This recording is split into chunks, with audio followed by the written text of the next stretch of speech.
உங்கள் வீட்டில் செவ்வாழைப்பழம் இருந்தால் இந்த மாதிரி மில்க் ஷேக் செஞ்சு பாருங்கள், செம்மையாக இருக்கும்.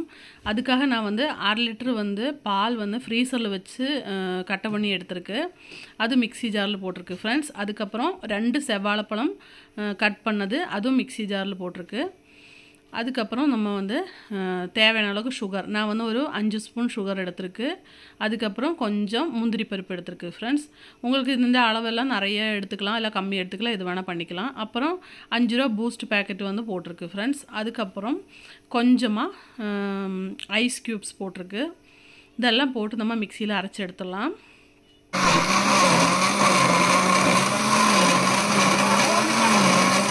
கடை போனோன்னா உங்களுக்கு வந்து இந்த மில்க் ஷேக் வந்து 100 ரூபா 50 ரூபா அந்த மாதிரி ரேட் போடுவாங்க. இப்போ பாருங்கள் 2 நிமிஷத்தில் ரெடி ஆயிடுச்சு.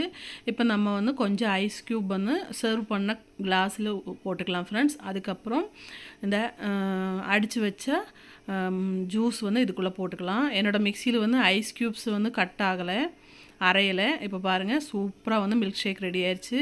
அதுக்கப்புறம் மிச்சம் இருக்குன்னா பூஸ்ட்டு வந்து லைட்டாக இருக்குது அந்த 5 ரூபா பேக்கெட்டில், அது வந்து நம்ம மேலே போட்டு கார்னிஷ் பண்ணிக்கலாம். அவ்வளோதான் ஃப்ரெண்ட்ஸ், சூப்பரான ஹெல்த்தியான பனானா ஷேக் ரெடி ஆயிடுச்சு. செம்மையாக இருந்தது. நீங்கள் கண்டிப்பாக ட்ரை பண்ணி பாருங்கள். என்னோடய வீடியோ சப்ஸ்கிரைப் பண்ணுங்கள்.